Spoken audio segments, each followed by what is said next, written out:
একবার খলিফা উমর রাদিয়াল্লাহু তাআলা আনহু এক নারীর কাছে গিয়ে জিজ্ঞেস করলেন, তোমার কি হয়েছে? নারীটি বললেন, কয়েক মাস ধরে আমার স্বামী আমার কাছ থেকে দূরে আছে, তাকে কাছে পাওয়ার আকাঙ্ক্ষা আমার মধ্যে তীব্র হয়ে উঠেছে। উমর রাদিয়াল্লাহু তাআলা আনহু তখন তার মেয়ে হাফসা রাদিয়াল্লাহু তাআলা আনহু এর কাছে গিয়ে বললেন, আমি তোমার কাছে একটি গুরুত্বপূর্ণ বিষয় জানতে চাই। উমর রাদিয়াল্লাহু তাআলা আনহু তার মেয়েকে বললেন, হাফসা, তুমি আমাকে একটু সাহায্য করো। তুমি কি বলতে পারো, স্বামী কতদিন দূরে থাকলে স্বামীকে কাছে পাওয়ার আকাঙ্ক্ষা মেয়েদের মধ্যে তীব্র হয়ে ওঠে? হাফসা রাদিয়াল্লাহু তাআলা আনহু লজ্জায় মাথা নত করে ফেললেন। উমর রাদিয়াল্লাহু তাআলা আনহু তখন বললেন, আল্লাহ সত্য প্রকাশের ব্যাপারে লজ্জা করেন না। হাফসা রাদিয়াল্লাহু তাআলা আনহু হাতের ইশারায় বুঝিয়ে দিলেন 3 থেকে 4 মাস।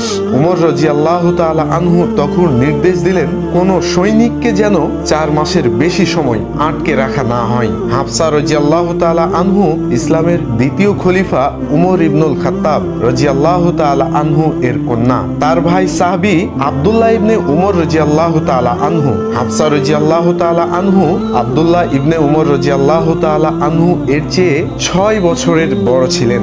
বিয়ের বয়স হলে উমর রাদিয়াল্লাহু তাআলা আনহু বনু সাহুম গোত্রের খুনাইস ইবনে হুজাইফার সঙ্গে উমর রাদিয়াল্লাহু তাআলা আনহু তার মেয়ের বিয়ে দেন। খুনাইস রাদিয়াল্লাহু তাআলা আনহু মক্কায় প্রথম পর্বে ইসলাম গ্রহণকারীদের অন্যতম ছিলেন। স্বামীর সঙ্গে হাফসা রাদিয়াল্লাহু তাআলা আনহু মদিনায় হিজরত করেন।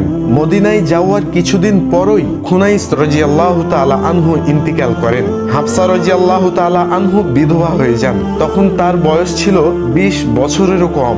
উমর রাদিয়াল্লাহু তাআলা আনহু তার মেয়ের দ্বিতীয় বিয়ের কথা ভাবতে লাগলেন। তখন রাসূল সাল্লাল্লাহু আলাইহি ওয়াসাল্লাম এর সঙ্গে তার বিয়ে হয়। হাফসা রাদিয়াল্লাহু তাআলা আনহুকে 400 দিরহাম মোহরানায় রাসূল সাল্লাল্লাহু আলাইহি ওয়াসাল্লাম এর সঙ্গে বিয়ে দেওয়া হয়। হাফসা রাদিয়াল্লাহু তাআলা আনহু ছিলেন তীক্ষ্ণ বুদ্ধির অধিকারী। তার মধ্যে শেখার প্রবল আগ্রহ লক্ষ্য করে রাসূল সাল্লাল্লাহু আলাইহি ওয়াসাল্লাম তাকে বিভিন্ন বিষয়ে শিক্ষা গ্রহণের ব্যবস্থা করে দিয়েছিলেন। নারী সাহাবী শিফা বিনতে আব্দুল্লাহ রাদিয়াল্লাহু তাআলা আনহু লিখতে ও পড়তে জানতেন। রাসূল সাল্লাল্লাহু আলাইহি ওয়াসাল্লাম এর নির্দেশে তিনি হযরত হাফসা রাদিয়াল্লাহু তাআলা আনহুকে লেখাপড়া ও রোগ নিরাময়ের উপায় শেখান। হাফসা রাদিয়াল্লাহু তাআলা আনহু 60টিরও অধিক হাদিস বর্ণনা করেছেন। হাদিসগুলো তিনি রাসূল সাল্লাল্লাহু আলাইহি ওয়াসাল্লাম এবং উমর রাদিয়াল্লাহু তাআলা আনহু এর কাছে শুনেছিলেন। আয়েশা রাদিয়াল্লাহু তাআলা আনহু আর হাফসা রাদিয়াল্লাহু তাআলা আনহু এর সম্পর্ক ছিল বোনের মতো। তারা একে অপরের সহযোগী ছিলেন। আয়েশা রাদিয়াল্লাহু তাআলা আনহু তার সম্পর্কে বলেছেন, হাফসা রাদিয়াল্লাহু তাআলা আনহু এর বাবা যেমন প্রতিটি কথা এবং কাজে দৃঢ় সংকল্প, তেমনি ভাবে হাফসা রাদিয়াল্লাহু তাআলা আনহু তার প্রতিটি কথা এবং কাজে দৃঢ় সংকল্প থাকতেন। রাসূল সাল্লাল্লাহু আলাইহি ওয়াসাল্লাম এর ইন্তিকালের আগে কোরআন একত্রে সংকলনবদ্ধ হয়নি। কোরআন ছিল সাহাবীদের অন্তরে খোদিত।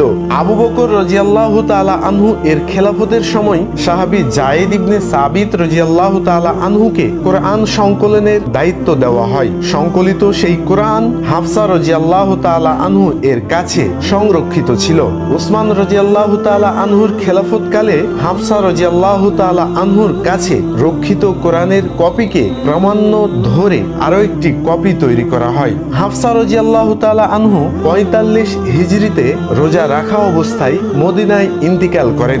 জান্নাতুল বাকি কবরস্থানে তাকে দাফন করা হয়। প্রিয় দর্শক, আমাদের ভিডিওগুলো যদি আপনাদের ভালো লাগে তবে অবশ্যই লাইক, কমেন্ট, শেয়ার করবেন এবং চ্যানেলটি সাবস্ক্রাইব করে পাশে থাকবেন। আবারও দেখা হবে নতুন কোনো ভিডিওতে। ততক্ষণ পর্যন্ত সকলে ভালো থাকবেন, সুস্থ থাকবেন। আল্লাহ হাফিজ।